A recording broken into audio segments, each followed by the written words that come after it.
I got a call regarding a flooded property. I went out and looked at it. I took pictures, absolutely, so that when we went back and we could work, we can get the French drain right where we needed it to grab up all that water. What's cool about this, I'm going to show you the before, the during, when we come back and it's dry and we can work the site, and I'm going to walk you through this yard during the same type of rain event like you see in that picture. Remember that tan shed, that beige shed. Remember that, because we're going to come back to that. So we put a system in through here. Now, there was some construction prior to us being there, and that grass was underwater for so long, there was no saving it. So I did want to mention that. So we ended up, doing what we usually do, and that's seed and straw. We encourage everyone to seed and straw. Remember that shed. Remember that shed. Okay, in that picture, you've seen that that shed was in the middle of a bunch of water.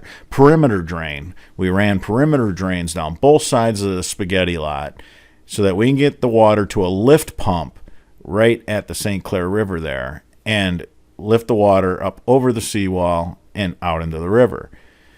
This lot was just too long and too flat to get the water out. So I went back, and that's the next door neighbor.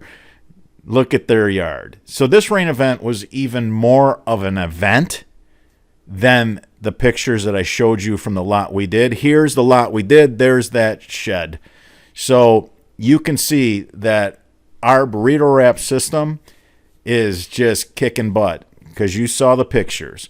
His yard would have been even more flooded than it was in those pictures that I took because, like I said, this rain event was 4 inches. It was a bigger rain event. And you could see by the neighbors with their kayak or canoe or whatever that was floating that it was really, really bad. And all the while, our lift station is just doing its thing. And, here in Michigan, sometimes we get all 4 seasons in the same week. But the river still had a little bit of ice on it. But our system ran so much that you could see that there's open water, that it just literally melted the ice on the river.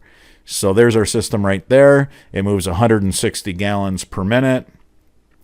As soon as it empties that lift station, it fills so quick and it just cycles again. And when the homeowner wakes up, the water's gone. His yard looks great. It's not saturated. And his neighbor's sitting there with the flooded yard. All right, everybody. Until that next video.